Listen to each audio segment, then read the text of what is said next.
Half ইয়াৰি result 7 March শুক্ৰবাৰে আমাৰ grade 3 আৰু গ্ৰেড 4-ৰ যি আমাৰ ৰিক্ৰুটমেণ্ট কমিশ্যন আছে তেওঁলোকে ঘোষণা কৰিব।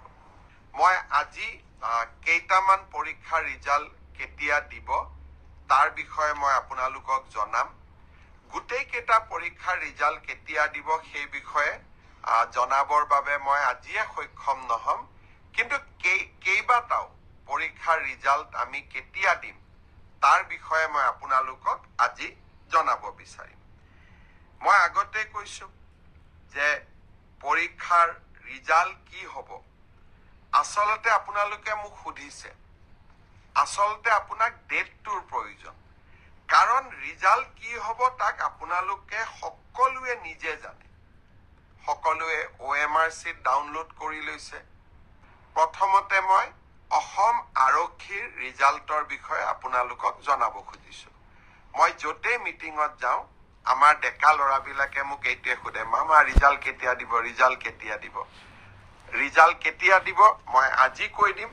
যিসকলে পাব তেওঁলোকক মই অভিনন্দন জনাম। যিসকলে নাপাব অহাবাৰ পৰীক্ষাৰ বাবে আৰু প্ৰচেষ্টা চলাব। মন বেয়া নকৰিব, আৰু সকলোৱে যিসকলে পাব তেওঁলোকৰ কৃতিত্বক লৈ আমি সকলোৱে গৌৰৱ কৰিম, আৰু যিসকলে নাপাব তেওঁলোকে পুনৰ প্ৰচেষ্টা কৰিম। পৰীক্ষাৰ এটা ৰিজাল্ট ভাল বেয়া দুইটাই আহে, তাক লৈ বহুত চিন্তা কৰিব নালাগে। We should take life as challenge. জীৱন প্ৰত্যাহ্বানেৰে পৰিপূৰ্ণ। ৰিজাল্ট আপোনালোকে জানেই, OMR sheet আপোনালোকে চায়ে আছে। গতিকে পোৱা আৰু নোপোৱা দুইটাই জীৱনৰ একোটা যাত্ৰাৰ সংগী বুলি আমি ধৰি ল'ব লাগিব। মই এতিয়া আপোনালোকক জনাই থৈ যাম, সাব ইন্সপেক্টৰ আমাৰ UB, AB, কমিউনিকেশ্যন, এই তিনিটা ক্ষেত্ৰত অসম আৰক্ষীয়ে সাব ইন্সপেক্টৰ পোষ্টৰ পৰীক্ষা পাতিছিল। ইয়াত পদ আছিল 203টা। ইয়াৰে ইতিমধ্যে লিখিত পৰীক্ষা হৈ গ'ল, আৰু এই লিখিত পৰীক্ষাত যিসকলে উত্তীৰ্ণ হ'ল, যিসকলে কাট অফ নম্বৰ পাবলৈ সক্ষম হ'ল, তেওঁলোকৰ তালিকা 6 মাৰ্চ তাৰিখে আৰক্ষী বিভাগে প্ৰকাশ কৰিব। 6 মাৰ্চ তাৰিখে লিখিত পৰীক্ষাৰ ৰিজাল্ট হোৱাৰ লগে লগে PST আৰু PET আৰম্ভ হ'ব, আৰু PST আৰু PETৰ এডমিট কাৰ্ড আপোনালোকে 9 মাৰ্চত ডাউনলোড কৰিব পাৰিব, আৰু PST আৰু PET 17 মাৰ্চৰ পৰা আৰম্ভ হ'ব। এয়া হ'ল অসম পুলিচৰ সাব ইন্সপেক্টৰ UB, AB আৰু কমিউনিকেশ্যন, ইয়াৰ বাবে যি পৰীক্ষা হৈছিল। ইয়াৰ পিছত আমাৰ এটা ডাঙৰ পৰীক্ষা হৈছিল কনষ্টেবল।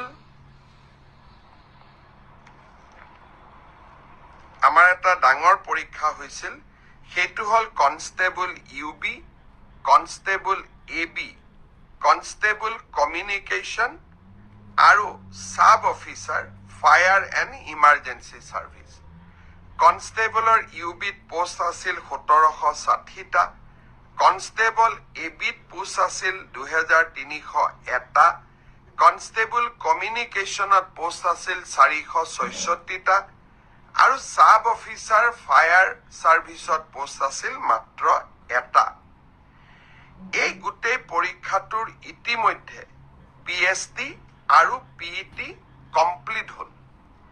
এই পৰীক্ষাটোৰ যিসকলে PST, PETত কোন পাছ কৰিলে, ইয়াৰে ৰিজাল্ট অসম আৰক্ষীয়ে 12 মাৰ্চ তাৰিখে ঘোষণা কৰিব। অৰ্থাৎ কনষ্টেবল UB, AB পৰীক্ষাৰ প্ৰথম ৰিজাল্ট 12 মাৰ্চ তাৰিখে প্ৰকাশিত হ'ব।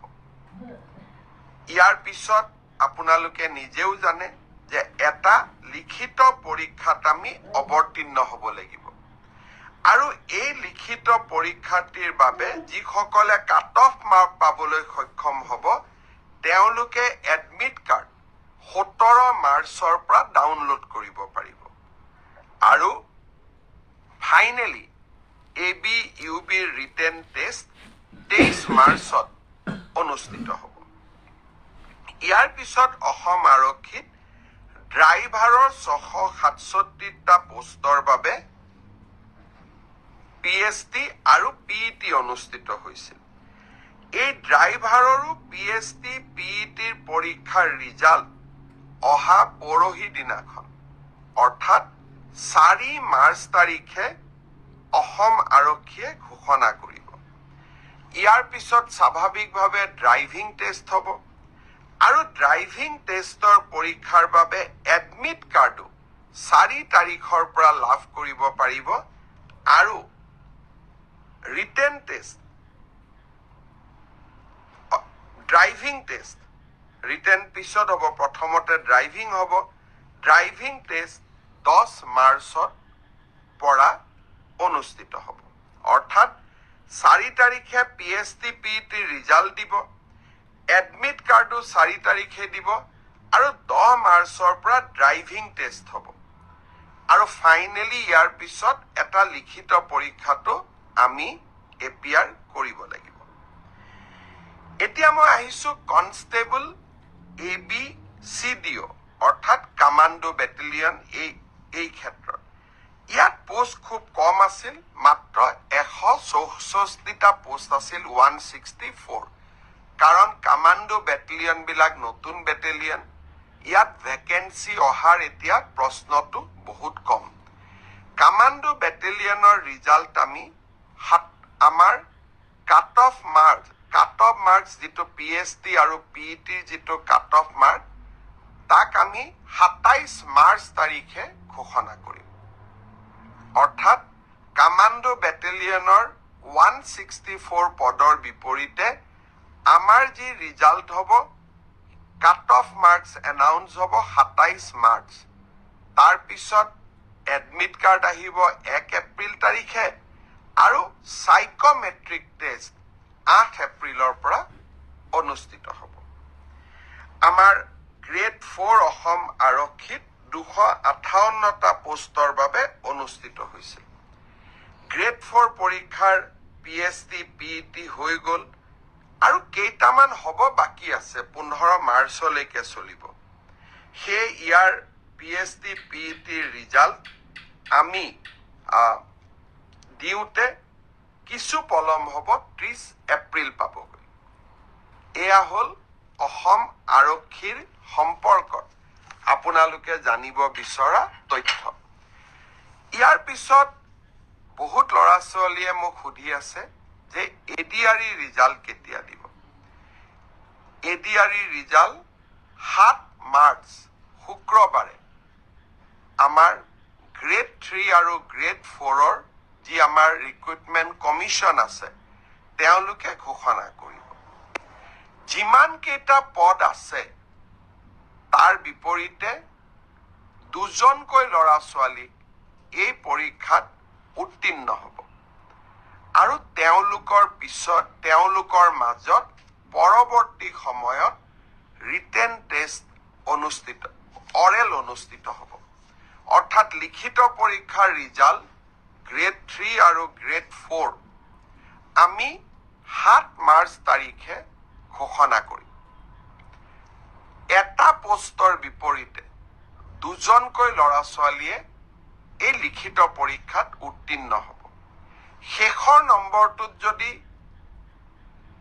বেছি ল'ৰা ছোৱালীয়ে একেটা নম্বৰে পায় তেতিয়াহ'লে হয়তো 3000 পোষ্টৰ বিপৰীতে মই ধৰি ল'ব কৈছো 6000 ল'ৰা ছোৱালী পাছ কৰিব লাগে, কিন্তু একেটা নম্বৰ যদি বহু পৰীক্ষাৰ্থীয়ে লাভ কৰে তেতিয়াহ'লে একে নম্বৰ পোৱা ল'ৰা ছোৱালীসকলেও পৰীক্ষাটোত ডেফিনেটলি পাছ কৰিব।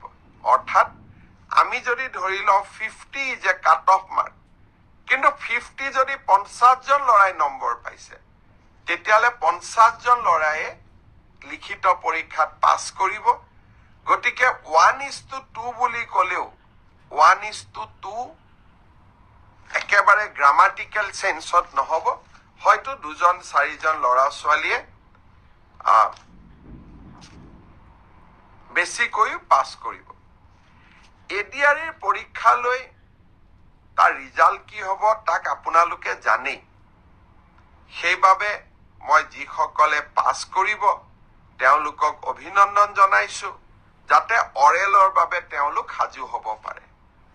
আৰু যিসকলে পাছ নকৰিব, আমি পুনৰ এই বছৰৰ শেষৰ ফালে নতুন বিজ্ঞাপন দিয়াৰ বাবে চেষ্টা কৰিম। আপোনালোকে আৰু এবাৰ পৰীক্ষাত অৱতীৰ্ণ হ'ব। আৰু লগতে অসমত উদ্যোগসমূহো আহিব। মুখ্যমন্ত্ৰীৰ আত্মনিৰ্ভৰ অসম অভিযানো আছে।